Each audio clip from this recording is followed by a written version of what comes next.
Hello, my name is Nikita Alexandrovich Yakovenko. I'm a leading specialist in watercraft technology. I represent the company Ленремонт. Now I'll tell you why pumping stations start to malfunction and what to do about it. Let's start with the most common cases. The first thing you need to do is check the air pressure in the hydraulic tank. That's where you'll find the operating instructions. Everything is clearly written and illustrated there. To check the pressure in the hydraulic accumulator of the station's main unit, we unscrew the valve and use a device called a pressure gauge to measure the air pressure in the hydraulic tank. The pressure should be 1.5 bars. In this case, the pressure is 1.5 bars. Everything is fine. To pump up the pressure in the hydraulic tank, you need to use a regular car pump with a pressure gauge. The pressure gauge will directly display the air pressure in the hydraulic tank. After checking the air pressure in the hydraulic tank and ensuring that everything is normal and meets the manufacturer's requirements, the next problem could be the pressure switch itself. Typically, the most common cause of failure is the contact group that opens and closes the power supply to the engine. I wouldn't recommend disassembling the switch yourself, as this could lead to complete failure and subsequent replacement of the entire pressure switch.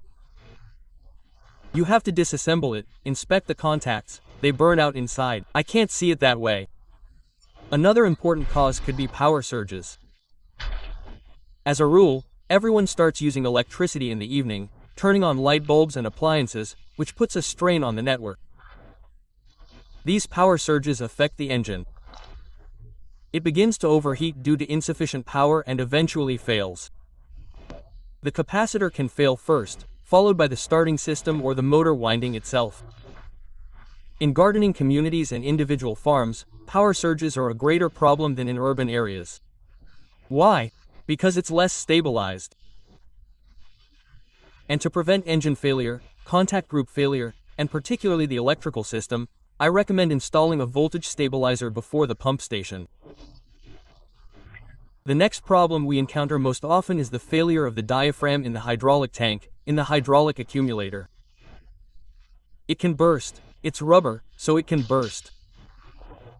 If it bursts, water directly escapes and completely fills the hydraulic tank. How can this be checked? It's very simple. To do this, simply pick up the station, lift it slightly, and feel it. The station will be very heavy. That means the hydraulic tank will completely fill with water. A clear example shows how diaphragms fail. This diaphragm burst.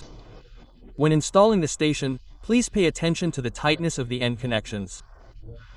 Please use only food-grade Teflon tape. There are two types.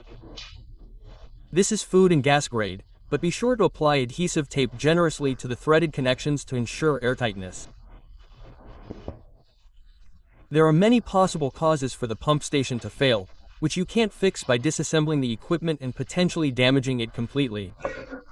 Repairs can then be significantly more expensive. You can call the number on the screen and ask for me. My name is Yakovenko Alexandrovich. I'll answer any of your questions, help you, and give you advice on how to handle difficult situations. If you found my advice helpful, please give it a like. This video is about pumping stations. The HP Repair channel has many other videos about other equipment, so be sure to subscribe. I think you'll find it very interesting. That's all for now. Thank you for your attention. All the best.